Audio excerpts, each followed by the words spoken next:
سلامونه، بیا هم په خیر راغلی. افغان جرمن انفو ده. دا ځل د یوې بیلې موضوع په هکله خبرې کوو: دنده او مسلک. مصنوعي ځیرکتیا، اروپایي ټولنه او جرمني کې نوې دندې. اروپایي ټولنې د ډیجیټل سکلز ان جابز پلیټفارم له لارې د همدې کال په فبروري میاشت کې ولیکل چې اروپایي ټولنه به د مصنوعي ځیرکتیا په برخه کې 200 میلیارډ یورو پانګونه کوي. دا ناسته په پاریس کې د پاریس ای آی فوروم تر نامه لاندې و چې د اروپایي ټولنې کمیسیون د پانګونې ته د مصنوعي ځیرکتیا پانګونې نوښت یا انویسټ ای آی انیشیټیو نوم ورکړ چې 200 میلیارډ یورو به په دې برخه کې ښکته پورته کوي. اروپایي ټولنه غواړي په دې برخه کې مخکښه شي، نو دې لپاره یې ځانګړې بودیجه پام کې ونیوله چې دا به اقتصادي وده هم له ځان سره ولري او بېلابېل سکتورونه به هم ورسره وده وکړي. همداسې تېر کال د مایکروسافټ کمپنۍ هم ویل چې غواړي جرمني کې ښې ډېرو روپۍ د مصنوعي ځیرکتیا برخه کې پانګونه وکړي. له دې برېښي چې په دې برخه کې به هم ډېرو کسانو ته اړتیا ده. که په وطن کې کمپیوټر ساینس، اقتصاد، انجینري، ریاضي، فزیک لوستی وي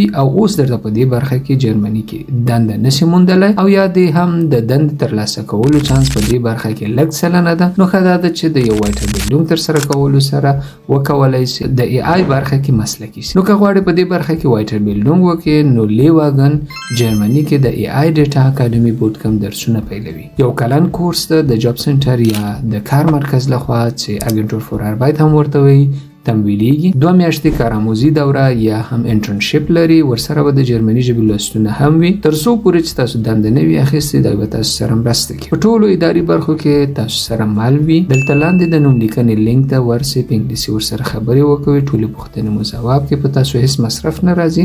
ټول مصرف مو اجنټور فور آربایت او یا هم جاب سنټر پرې کوي.